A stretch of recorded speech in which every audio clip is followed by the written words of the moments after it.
quick break. Just to let you guys know, the book is out. My book is out, and I'm super excited. It's called Parents Are Greatest Teachers. It's on sale on Amazon, so you can now grab your copy.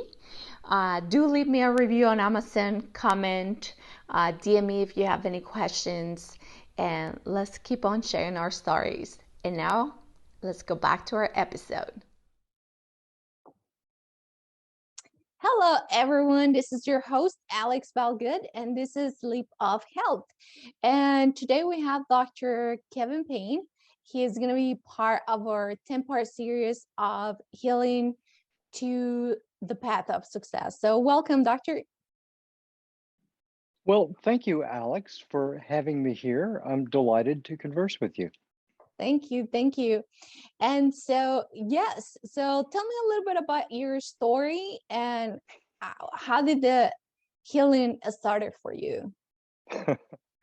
All right, so I'll take my crazy, confusing story and try to distill it down here. There are probably three things that people would need to know about me. One, my doctorate's in sociology and psychology. I specialize in research methods, and I've spent 30 years studying people, and 15 of those I was a professor. I've been a consultant and data scientist for a decade. So I study people, I build models that predict how we behave. And in the last decade or so, I've focused my research on the question, why do some people succeed or fail when we're faced with an overwhelming condition that's not going to get better, like a chronic illness? Right. And the second thing people would probably want to know about me is that I live with multiple sclerosis. And I lived with a mysterious condition that came and went for many years with weird symptoms, and it wasn't correctly diagnosed till about 2006. And then I got the diagnosis of, surprise, it's MS, even though during the process they had previously ruled it out. And my MS has taken some really nasty turns at times, which is not unusual for that condition. And the third thing people probably would find interesting about me is I am an enthusiastic skydiver. So I've logged about 600 jumps now, and this was part of my way of healing and reclaiming myself when my MS got to its worst. Wow, that's pretty amazing. I mean, 600 times. That's a lot of times. How did I know you started doing these jumps, but how did everything started? When was that turning point where you were like, okay, this is not gonna define me. I'm gonna keep on living and keep on doing what I love? Yeah, I had gone through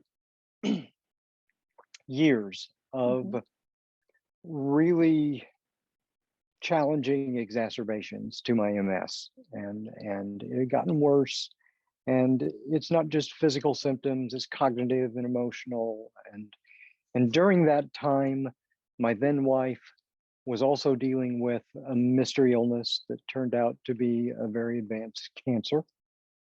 And through all of this process, then I'm going through a career change. I'd been a professor for 15 years, and I had an idea for technology. I wanted to get out into the world that would help people. And so I left being a professor to be a tech entrepreneur, and have done that for about the last decade or so.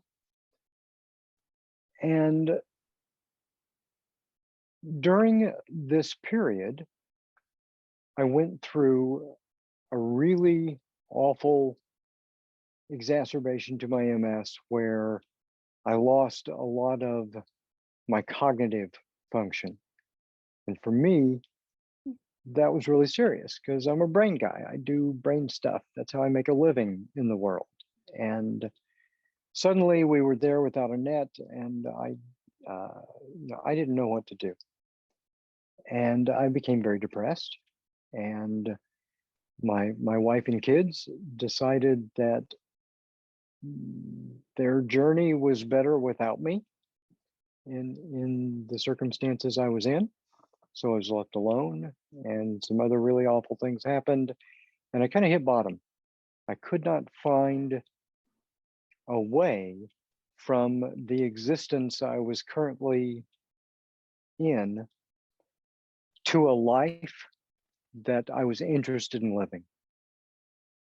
And I felt really lost, and I had lost hope. So about that time, my son happened to quip to me, "Dad, you really suck at doing things for yourself." And I realized that with all of my knowledge about what to do, Mm-hmm. it is still different to put that into action and to live it. And I needed to become humble, and I needed to take myself back to the very beginning and rebuild myself and be kinder to myself and give myself new opportunities to grow. And for me, that meant, because I had said goodbye to so many things I valued in life, Mm-hmm. I needed to reclaim something. And I decided that would be skydiving, because it was a childhood fascination. I wanted to be a skydiver. In the 90s, I'd started the training and got a handful of jumps in, and then education and career and family and kids and eventually health got in the way, and I'd given up on that. So I decided to, even with my wonky body where I can't feel my legs below my knees most of the time, and all of the other challenges, I'm always fatigued, I'm always in pain, I'm always dealing with cognitive fogginess, I was going to figure out a way somehow to fling myself at the earth repeatedly and save myself every time. So that's what I did in 2019. Mm-hmm. And I went back and managed to get my first license. Normally takes 25 jumps. It took me 47, Mm. because I took a lot of extra work to figure out how to control my legs in free fall. Right. So I got that, and then logged about 140 jumps or so that first year back. Then in 2020, I set myself a bigger goal. I said, okay, I'm going to become a legitimate skydiver. I'm going to, and that means crossing 500 jumps, because 500 jumps is where you get your last license, your D license. It's where you're eligible for the professional ratings. Mm-hmm. And so I went through that process. I got my coach rating, and so I can help teach people. But to do that in 2020, I was going to have to log better than one jump a day for the entire year. So I logged 370 jumps in 1 year, Wow. which, that's a decent number if you're a pro. That's Mm-hmm. even a low number if you're a pro, because I Mm. know guys who are making, 800 jumps a year. But, but they're doing it for a living. It's their day job. Yeah. And so I 370 is that's a respectable number. That makes me a serious skydiver. And for me, it was also not just reclaiming a childhood dream. It was, I had completely lost trust in my body, because it had betrayed me in so many ways over the years. So I was putting myself in a position repeatedly every day where I had to trust my body to save myself, Mm-hmm. because literally, if you don't open your parachute, you're dead. Yeah. So I thought, if I could trust myself in those circumstances repeatedly, then I could trust myself enough to finish the book and get the curriculum out and develop the technology and do the meaningful things that I wanted to do with my life. That's amazing. Well, I'm a Sometimes, little dense, but yeah, I got the message. yeah, yeah, for sure. Do you feel like your life is better now? Like sometimes we feel like this, some people feel like they're in the struggle for forever and that it's never going to go away. Do you feel Mhm. like with that, like if you were never going to go through all these struggles that you already went, would you know what you know now? Would you be who you are now? I think it's dangerous to presume that we go through everything for a reason. Okay. Um, but humans are narrative creatures. Hmm. We have to construct story out of life. Yeah. That's maybe the most human thing that we do. Hmm. So we do need to find meaning and we need to make meaning. And for me, I don't know who I would be if I hadn't gone through all these circumstances. I may have come to some similar conclusions about life, but while I'm while I'm certainly not delighted at all the things that I had to go through, Right. I am I'm pleased and I guess a little happy with myself that I've come to the conclusions that I have. And I think I've gotten myself to a good place with a lot of work and a lot of support. And of course, it's never over till we're dead. Yeah. So I I very much love the life that I have now. It's not the life I planned on. It's Right. not the life I had worked for, but it's a life I value deeply and I think is joyful and meaningful and not without struggle because MS doesn't go away and it's a challenge I have to face every day. But I have a lot more good days than bad, and I'm building a future that I look forward to.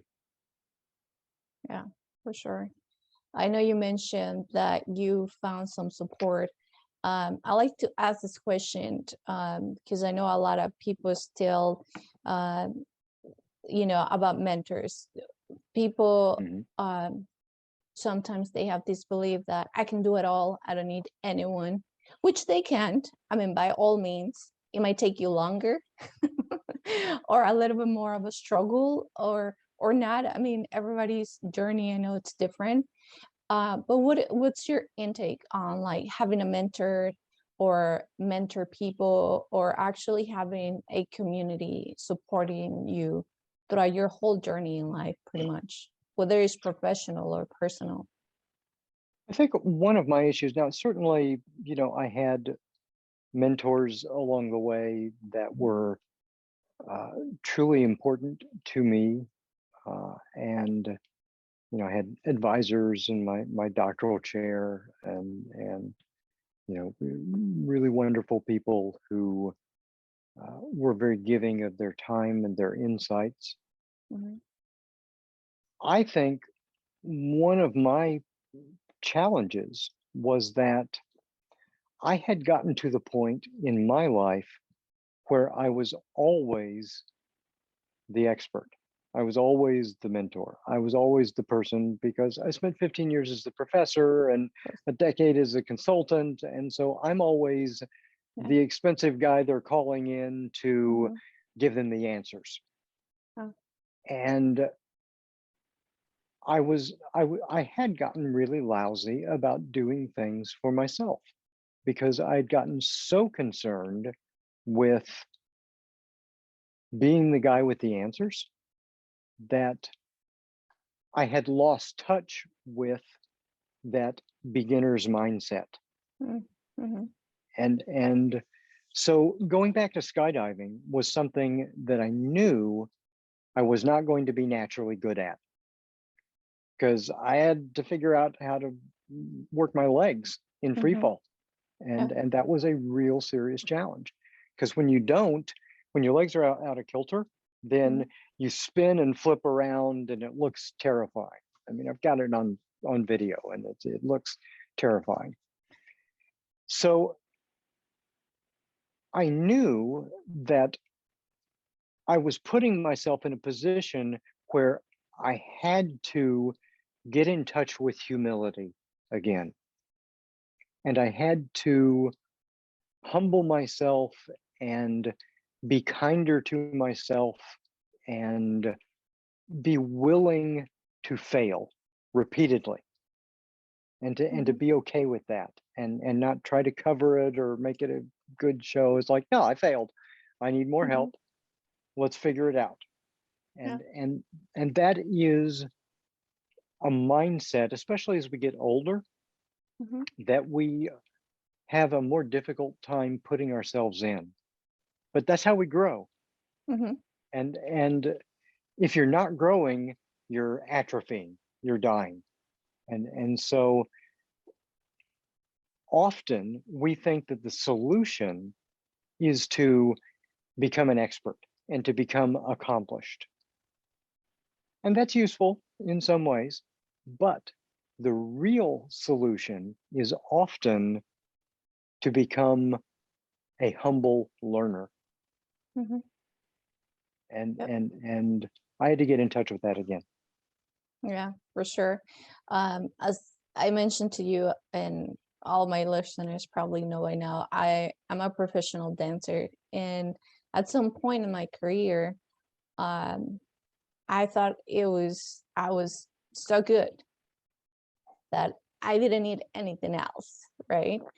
And and just as you said, there's this points in life when you find yourself looking around to younger dancers, more athletic dancers, and it really, just like what you said, it really brought me back to my reality, which is like, um, there's always gonna be someone better than you. There's someone else younger than you Mhm. that's gonna be probably a lot more prepared than you, because nowadays people start really young to do certain crafts or art or whatever it is that you're thinking.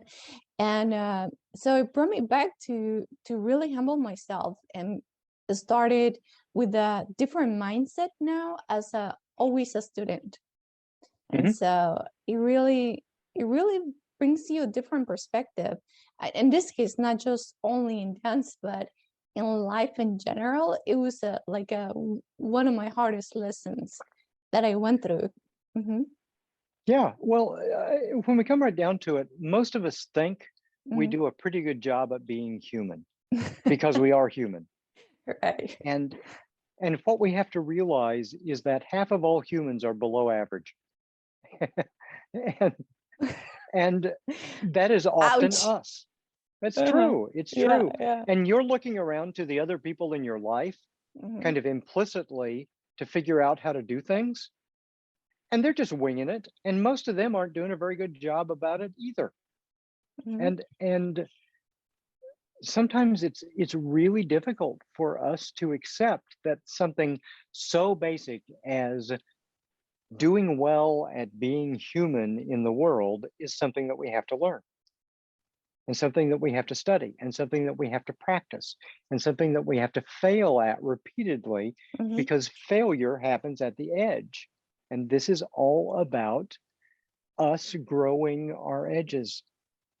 So we've got to learn to be human, and we've got to consciously, mindfully work at being human.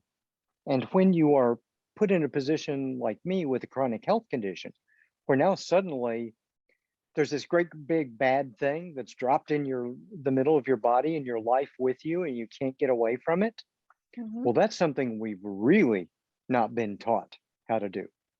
I mean, at best, we're taught a little bit about being human in a best case scenario. But Yes. we're not taught in a worst case scenario. We're not taught when there's no hope of getting better. Because in some ways, it's like my MS is not going to get better. Mhm. We don't have a medical solution for it yet. I hope we do, but if I can't wait for that, I still Mhm. got to live right now. Yeah. And I'm the wrong kind of doctor to contribute to those kinds of solutions. So I can't do anything about my medical status except get the best available care and do those things. But I Mhm. can change the way I think, feel, behave, relate, and operate in the world. And those can all improve my quality of life. And improving my quality of life can in turn improve the level of health that I feel in spite of living with MS. Yeah, for sure. Do you think that after everything that you have gone through and work on, do you feel like you are in a path of success? Yeah. I mean, I definitely feel like I've one.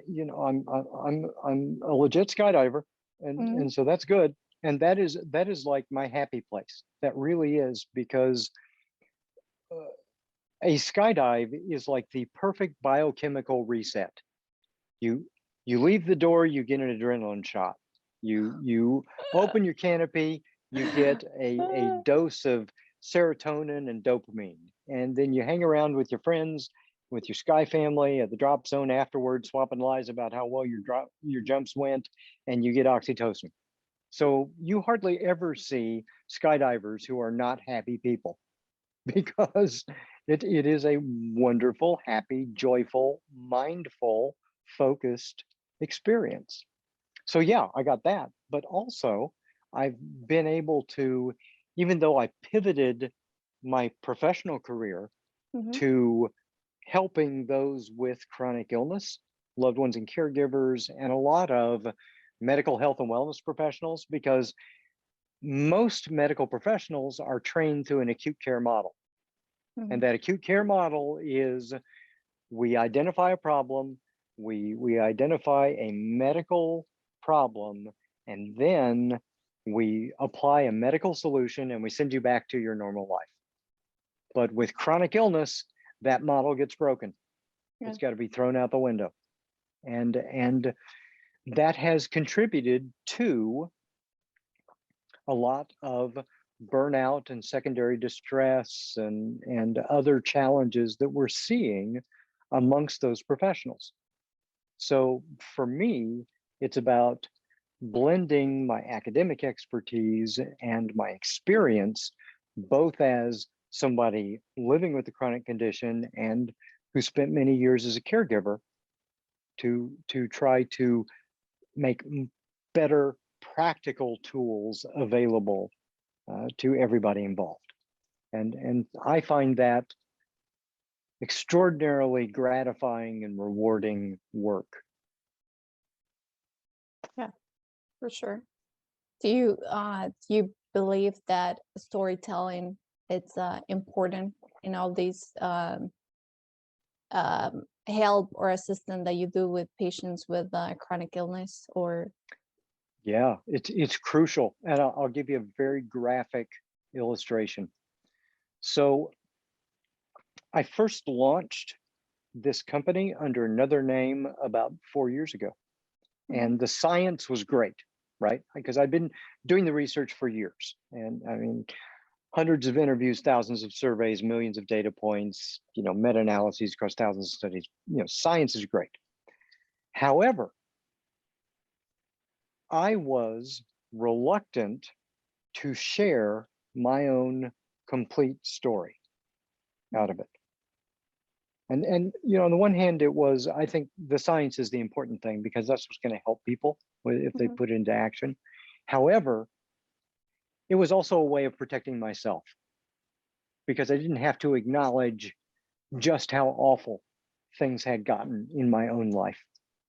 Mhm. So that's when I told myself, I said to myself, I am not yet the man who can deliver on the promise of this endeavor. And that's when I just kind of put pause on my life, and I went back to skydiving, and I became a skydiver. And I spent that time, and it was through those years of being more humble and being a beginner and doing those things that I grew into the man who could tell the awful parts of my story, who can sit here now and not gloss over the fact, yeah, things got so awful that I literally could not see a path forward, and I didn't want to. Mhm. I had completely given up on my life. And that wasn't something that I could talk about because I was still dealing with it at that time. So now that I have reframed everything and put my story up front and been very open about it, now it really resonates with other people. And they understand that, oh yeah, okay. So because they understand that I've lived it Mhm. in really visceral terms, now they're much more willing to listen to the science and to put it into action in their own lives. Mhm. Yeah, I think as you mentioned earlier, as humans, we need to, yeah, we do believe in science and all that, but definitely put in a face, put in a story. I Yeah. think that's something important for us to Stories are understand primal. things. Yeah, Hmm. stories are primal. I mean, stories are older than our cognitive forebrain. They just connect at the deepest level. It's our first human way of understanding the world. Hmm. And so stories are crucial. And the most important story that each one of us tells ourselves is our identity. Our identity is the story we tell ourselves about ourselves. It's how we make sense of Right. who we are in this world. So, yeah, stories are absolutely crucial. And for what I do to be successful, I had to be willing to meet people at the level of story. Here's Right. my story. I want to know your story. Let's share our stories and find a way to a better life in that way. Yeah, for sure. I feel like throughout the human history, I felt like in our older cultures, that was one of the most important things that the Mhm. elder will do, sit around the kids and just talk about life and what they went through um, their lives. And I think now with technology or people now actually living apart from their families or not having this touch with other people that cares about them, there's a lot of stories that are untold, that are not shared. So definitely I do believe that storytelling is super important in our lives. um I think there's a crucial issue there mm, that you've really touched on, mhm, and that is face to face human storytelling was always mhm, core to our identities and to our experiences and building communities. mhm, And in the modern world, we haven't gotten rid of stories, but what we've done is we've substituted them, those ad hoc, informal, face-to-face stories with mhm, professionally processed stories. mm, So now we go to movies, we see TV shows, we get these really high-end, beautifully produced stories, but that gives us the wrong impression in our minds about what our stories should be like, mhm. because they're not being told in this very human, imperfect way. Yeah. How important do you think it's still know our grandparents or great grandparents stories, how important it is for every individual to know a little bit about their families to find their own selves. I think it's really crucial. And I was actually one of those kids that from the time I was really little, I Mhm. was really interested in the stories of my elders. And so as a kid, and this is funny because now all of my, because my generation now, we're in our 50s, and uh, even as a little kid, in the 1970s with a reel-to-reel tape recorder, I would go around and I would sit with my oldest relatives and ask them to tell stories about the family and record them. That's awesome. And and then later on I started doing that with a video camera. And so I had this wonderful archive of stories from my family, from those elders who were born, because like my grandparents were born between 1894 and 1912.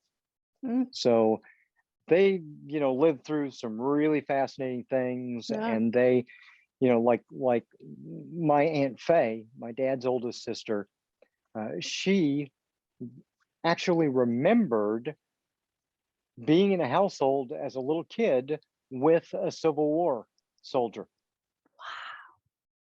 So I yeah, mean, she had stories yeah, about this, yeah. and I got to record those, and nobody else in my family was really interested in that. So I've like created the archive now for my family Mhm. for these things. But yeah, it's really crucial to me, and I adore those stories. I think it's so wonderful to now, decades after they're gone, have those touchstones. And like when my kids were young, like I would at holiday time make Nana's, my maternal grandmother's noodles Mm, for it. And so we'd roll them out from scratch and everything.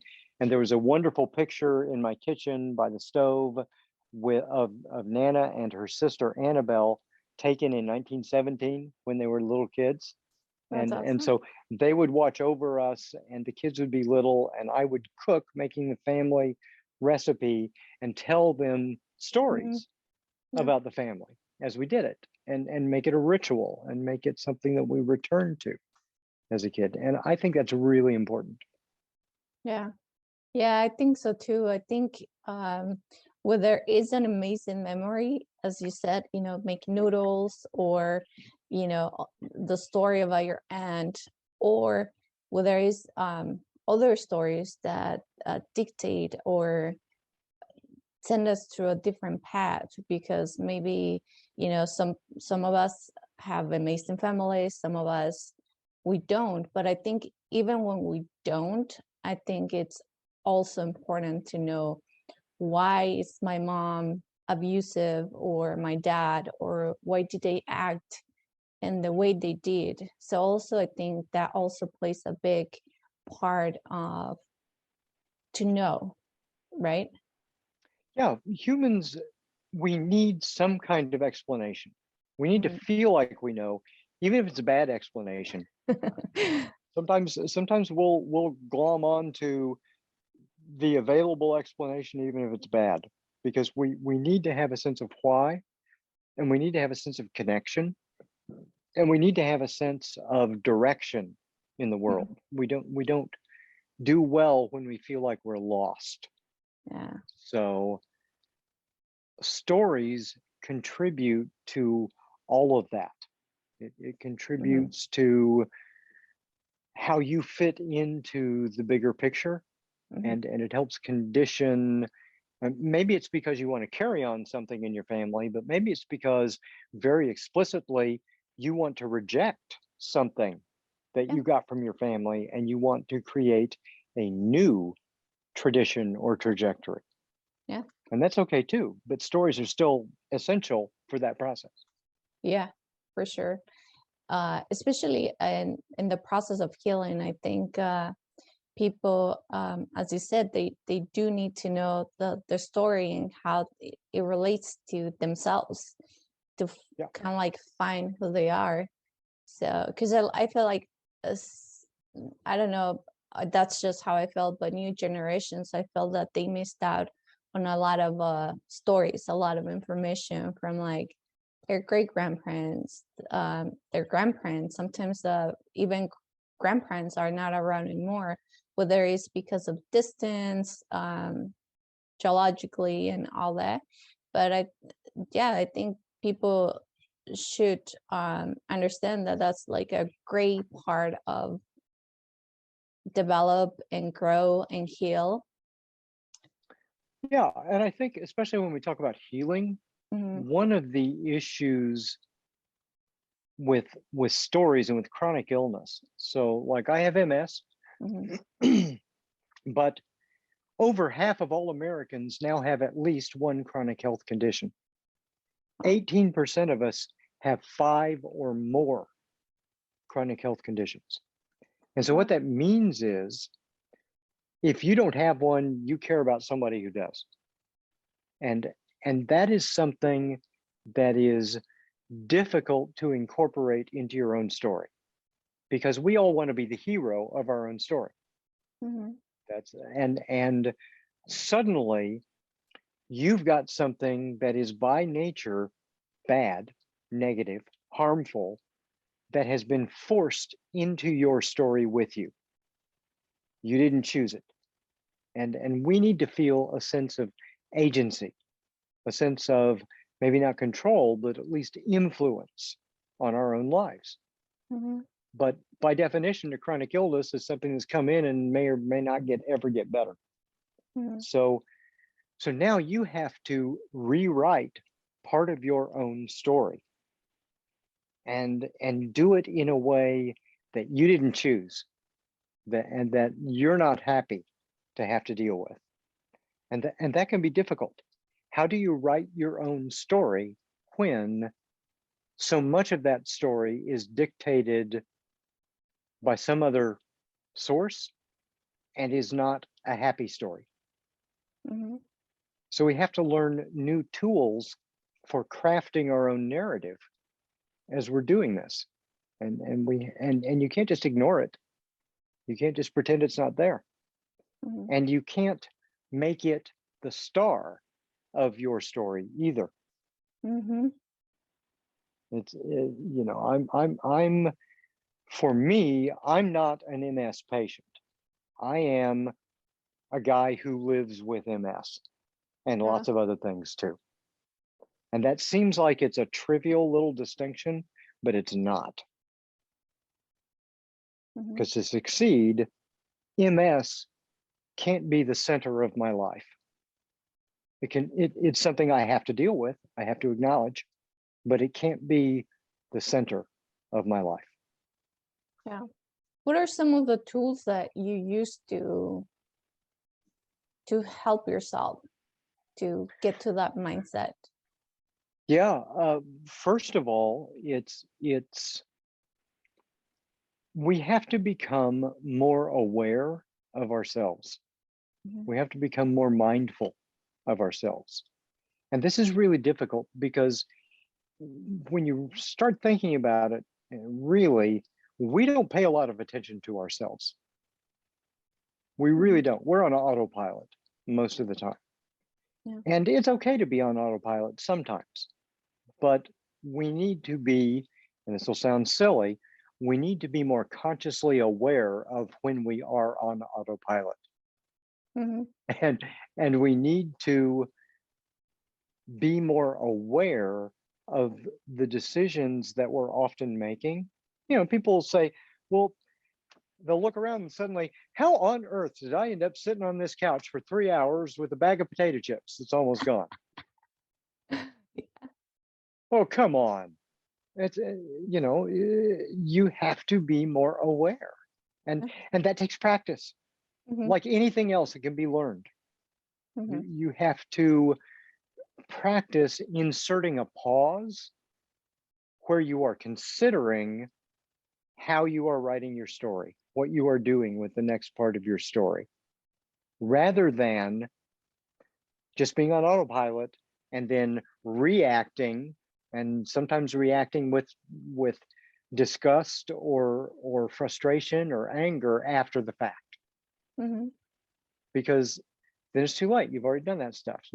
So what you have to do is become more aware, insert that pause. So practicing mindfulness, meditation, conscious awareness, that's something that has to be learned, and that's something that has to be practiced. And you have to be more kind to yourself as you're doing it, because you have to understand that you're going to fail. You're going to fail a lot. And sometimes you'll succeed and you'll think, oh, I got this. And then you fail again. Mm-hmm. And that's okay. And you cannot let yourself get caught up in the thinking about your thinking or the feeling about your feeling, because our emotions are like the weather. Our mental world is like the weather. And wait 5 minutes and it's going to change. It's going to naturally change. Buddhists call it the monkey mind. And this is true. Mm-hmm. What that means is, and this is a really profound insight that if you can accept, is going to really drastically improve your mindset in the world. And that is, if you feel bad, if you feel sad, if you feel angry, if you feel disappointed in yourself, you have to actively work to stay feeling that way. Mm-hmm. Because if you can cultivate the practice of, oh yeah, I goofed up and I feel bad about that. Okay, let it go. Mm-hmm. Your internal weather will naturally change. Something will distract you. Squirrel, right? And you will be off onto something else. Mm-hmm. However, if you keep renewing that cycle, oh, I feel really bad about it, and you're ruminating about it, and oh, I feel really bad about it, and you are actively keeping yourself there. Mm-hmm. So the first thing that you have to learn is that your mind, what is going on in your mind, is much bigger and uncontrollable than you. You are just this little part. You are this story that is trying to make sense of all the stuff that's going on in your head. Yeah, for sure. And as you said, it's a work in progress, because I feel like also people, when they find themselves on the path of change, on the path of heal, it almost seems like more things happen to them, and it almost feels like, oh, it's impossible, I can't do this, or I can't move on. But now you're aware of what's happening, and it will be a work in progress, like forever. Life, it's I like to think that it's just a work in progress. It never stops, otherwise you will be dead. We can't, our primal brain wants Mm, to think in terms of finite problems with solutions. mm, And if you think of your life in that way, you're going to lose, because there's always a new problem or new solution. You've got to see it as continual challenges that you can adapt to and work through. mm-hmm, And don't let your expectations, because we all have these expectations of, and we all know this is incorrect, but we all have this expectation that we're going to solve this problem, we're going to get this new job, we're going to get this new relationship, we're going to get this whatever, and then everything's going to be fine. And then we know that a few days or weeks or months later, no, you're still back to many of the old challenges and maybe some new ones that are mm-hmm, around. And the reason why is because of the way humans are adapted. Humans are adapted to, if we return to what's called, from the technical sense, our hedonic set points. So we have a baseline level of happiness and satisfaction in the world that we'll get a temporary boost. But then if we stayed happy like that, we would actually die because we would stop doing stuff. We've got to keep moving. We got to keep growing. We got to keep doing. We got to keep having new challenges. Mhm. Otherwise, we would die. So you're never going to have more than a temporary high out of this success. It's never going to be any better than that. And we've got to accept that and go to the next challenge. Yeah, for sure. I like that you mentioned that, life, it's never like a super happy high moment. Um, Otherwise, I almost feel like if life was that way, uh, we wouldn't have a room to learn and Yeah, appreciate things. there's no almost about it. Yeah. That's exactly the case. Mhm. We need that, and we also it's a truism, but it's also true that we see the world in relief. Mhm. So you don't understand the brightness of the good in front of you without the darkness of challenge and Yeah. despair that we have been through. We Mhm. don't have the context to appreciate it For sure. without that. And we need some of those awful things. I mean, yeah, sure, there are a lot of awful things that have happened to me that I wish I hadn't had to have gone through, Yeah. but we can learn from those and we can grow from those. And that's what we have to do. We can't get stuck in there. We can't get stuck in our erroneous expectations for the Mhm. world because it's not going to be that cool. You ever wonder, like, and this is a way that the stories, these process stories, kind of get to us. Mhm. In movies and television and books and things like that, you ever notice people almost never go to the bathroom? Yes, I actually have noticed that. Yeah, and the reason why is it doesn't contribute to the story most of the time. It Right. just doesn't. Right. But it's one of those icky basic biological things that we all have to do multiple times a day. And that is part of that right there in a nutshell is the difference between life and a story. Mhm. We have to go to the bathroom. We have to do some Yeah. icky things that we don't want to incorporate in our story, Mhm. but nevertheless, it's part of the boring bits that we have to get through on the way to those story beats that we cherish. Yeah, for sure. And one question that came out to me right now, talking about all this, do you think it's important? I mean, something that we know for sure in humanity, every human, is that we're gonna die sooner or Mhm, later, from whether it's chronic disease, accident, what age, I mean, whatever it is. That's mhm. something that we know. If we know something for sure in life, is that we are going to die.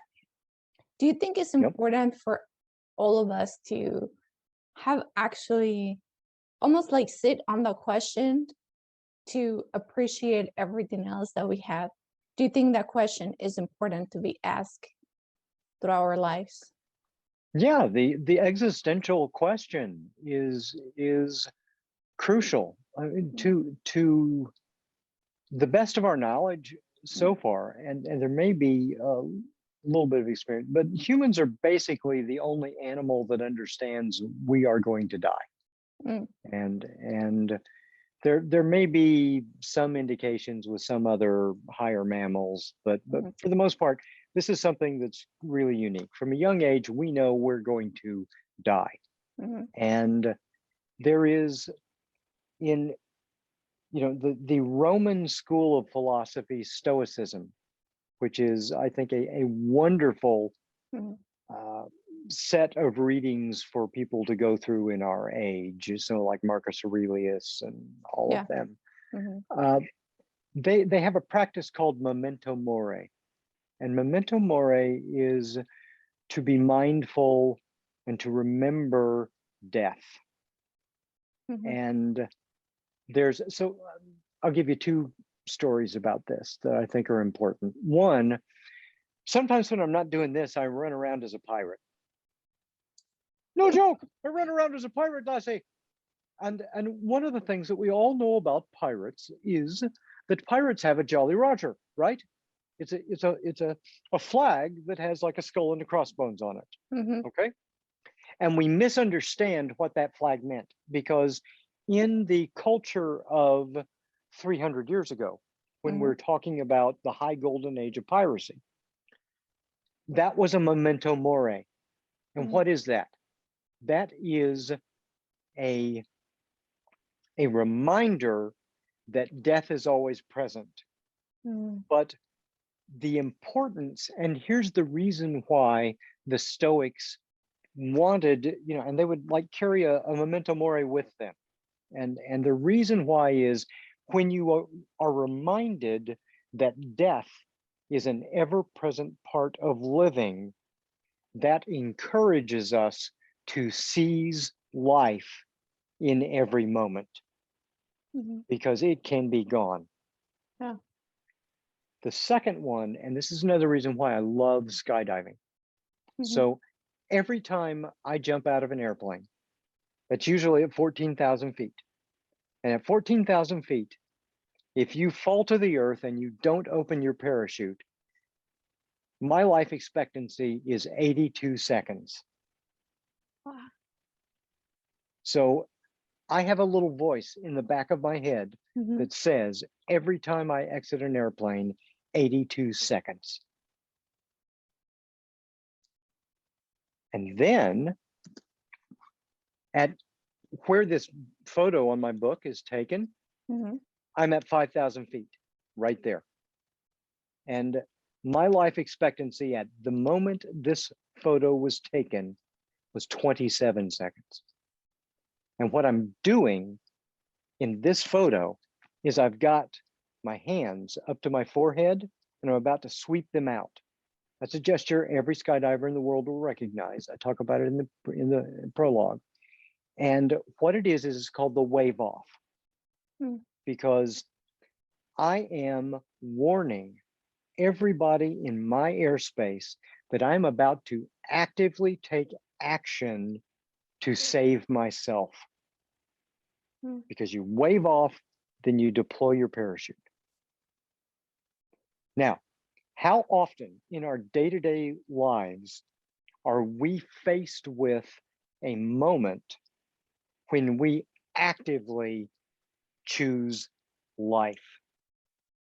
And Yeah. there's no joke in this. This is if I don't choose life, I really do die. Yeah. So skydivers actively choose life every time, and we Mhm. save ourselves.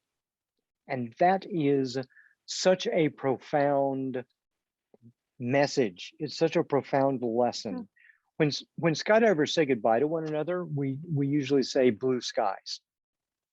And blue skies is actually half the phrase. The full phrase is blue skies, black death. Mhm. And it's telling us that there is the joy, the happiness, the freedom of the blue skies, but right next to that is the black earth of the planet that will kill us if we are not mindful and choose life. Mhm. And so living with being a skydiver has made that actively choosing life mentality really visceral and really crucial and really concrete Mhm. in my world. And I want people to understand that when you're going through life on autopilot, stop, pause, pay attention, and actively choose life in Yeah. this moment. Yeah. Yeah. I also think it's a it's a very important thing. Personally, I had that moment a few years back. I had like some sort of health scare, and I was in the hospital for 4 days with a monitor and whatever. And Mhm. that was the first moment in my whole life where I actually sat on that thought of death. Yeah. And it is kind of like sad to say, but most of us don't never think about death unless it's close to you, like something happens to you, an accident happens. But the cool thing about life and storytelling, once again, is that we can learn from others, and you don't have to get to that moment of like, I'm in the hospital or this just happened, to Hmm. actually start becoming mindful and appreciate life to its fullest every day. You know, whether you're super healthy and nothing has happened to you, and I think Yeah. it's important. It's a it's a really, And appreciate even having to stop and go to the bathroom. yeah, I mean, yes. Yeah, for sure. There's a lot of people that has very bad diseases that they are unable to even do something as simple as that we take for granted every day. So yeah, Hmm. for sure. Well, this has been amazing. Thank you for all the awesome stories and tips and everything. Is there anything else that you would like to share with our audience? I've been delighted to have this conversation with Yeah. you. If people are interested in what I do, if they're interested in the book or the courses or my own podcast where I help people with chronic illness and loved ones and caregivers, medical professionals, that sort of thing, then go to yourlifelivedwell.co and you can find my social links there and everything else. So yourlifelivedwell.co. Awesome. I will be putting all his information on the show notes for everyone to find him. Go buy his book. Go check out his podcast too. His website, it's amazing. And he has really, really cool videos there. If you want to see him jump, do one of those jumps, you could go ahead and definitely do that there. And for me, everybody, do remember my book is out too, and it's available on Amazon. So you can go ahead, grab your copy, leave me a review, DM me if you have any questions. If you want to keep on sharing your stories, please send me a quick message and let's keep on sharing. Um, you can also find everything about my podcast on Facebook, Instagram, YouTube, and you can also go on my website at alexvalgood.com. Thank you, everyone, for tuning in today, and have a blessed day. Thank you, Doctor. Thanks so much, Alex. Be well.